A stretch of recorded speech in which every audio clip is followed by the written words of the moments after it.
brings me to my other point. I'd like to show you guys something.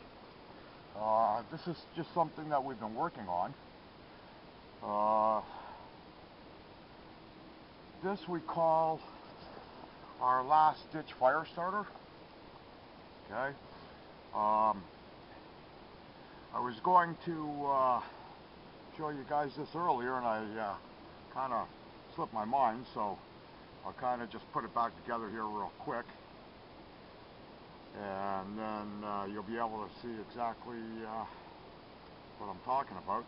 So this ring just slips through the hole here to keep the lid on, and inside here I keep a piece of cotton, which is good for lighting fires.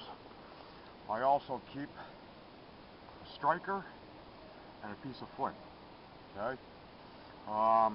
This wire, or this necklace that I wear around my neck, okay, is actually a 36-inch leader. Okay. I'll bring it so maybe you guys can see it better. This leader's got many uses, from fishing to a 36-inch snare that I've snared rabbits with quite successfully, as you can see. So that's just something that myself I carry personally. All my kids make these. I make them. They're just something that we have with us. If nothing more, we have a last ditch fire starter with us everywhere. And all it is a couple old casings. We just put the flint in, put the striker in. I'm going to use a cotton here in a minute, but so we just close it up. There's your lid, and we slip the ring back through. Okay, I just wanted to show you that. Whoops, there goes our cotton. So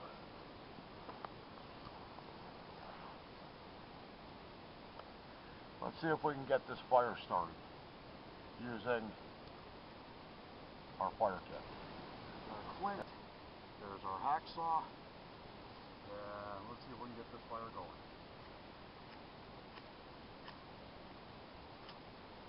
We have flame.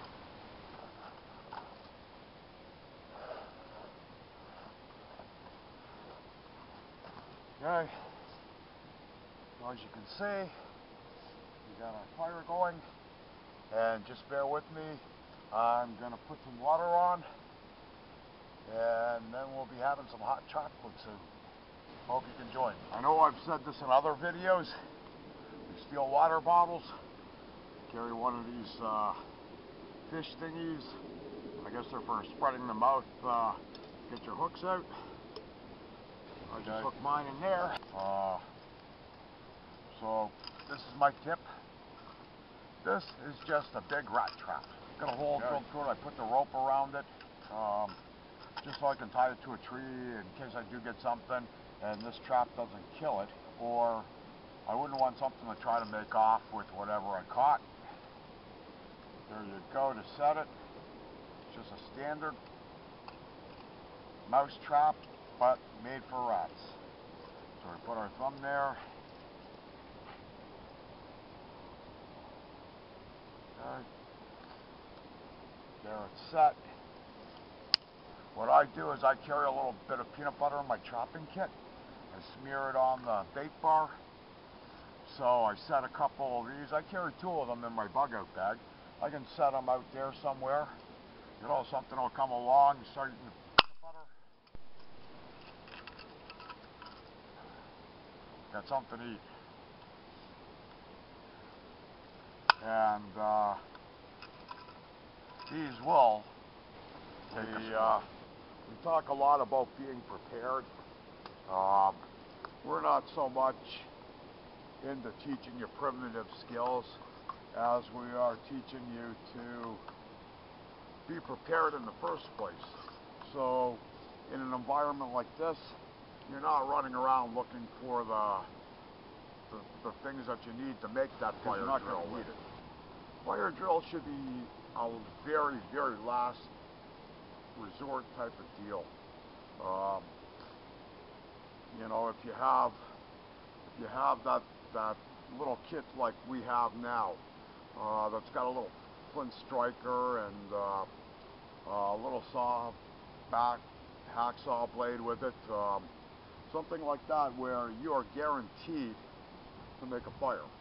Okay, that's what we teach. We want you to be able to go out here, have a good time,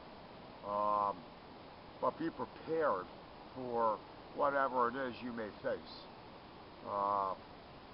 And that's what it's all about. That's what we are all about. Because with a knife you can cut your wood with. In a place like this, you can cut this dead wood. You can line the back of this tree with it. You know, shelter in one side of it if you had to. You could shelter in both sides and have a little fire right here like I have, or even a little bit further back under the tree. With these browse, you know, you'd do all right. You'd have the necessities of life anyways. And which brings me to the other thing I wanted to show you. We are also doing these little bracelets. Okay, I don't know how well you can see that. They're adjustable, as you can see. Okay, I wear one.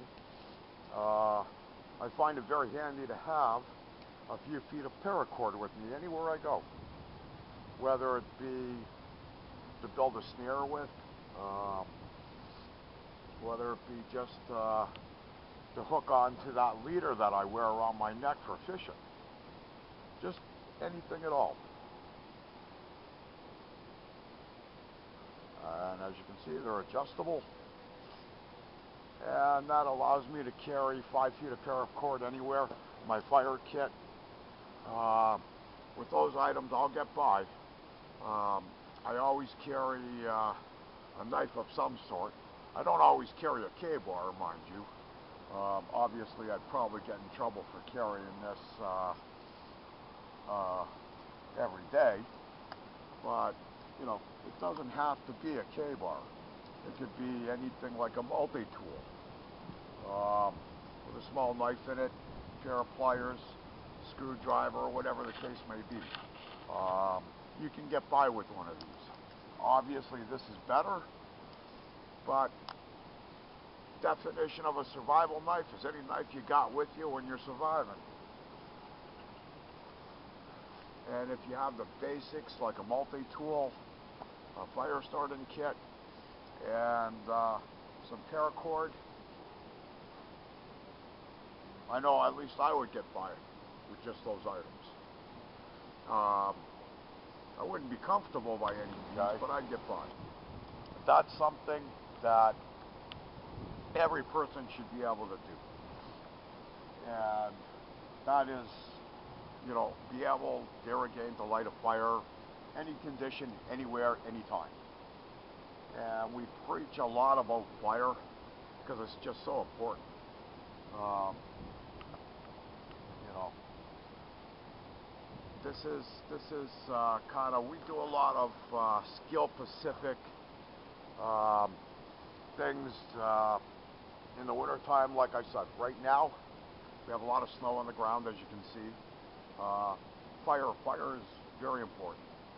I think fire is probably more important than shelter. I mean, you can freeze to death in a shelter, but you can survive the night with a fire without shelter. So, you know, I think if I had a choice between shelter or fire, I'm going to take the fire, each and every time. The only exception with that being if it was probably a snowstorm. But then I find a fallen log like this, as you can see here. There's places under this log that have no snow. Okay? If I have to crawl back in there and make a fire, I will. Okay? Just I'll do whatever I can to keep myself out of the weather. But as long as I've got that fire, I'll survive. As long as that first fire's going, I will survive, and you will too. This is Joe from United Survivalist Network of Ontario, and we've just put out our fire, so it's good and out. Take note, Shona, my very good friend up in Sault Ste. Marie. Fire's out, and fire safety is one of those things we always have to consider.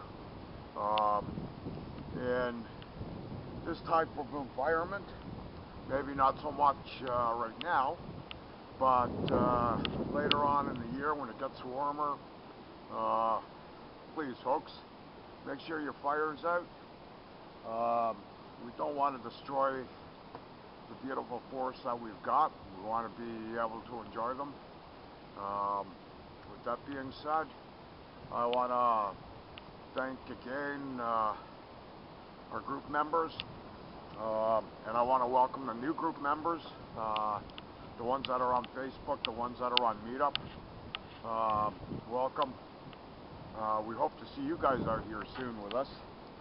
As you can see, we do a lot of this kind of stuff. We're all very hands-on here. We don't spend a lot of time, indoors. We don't spend a lot of time,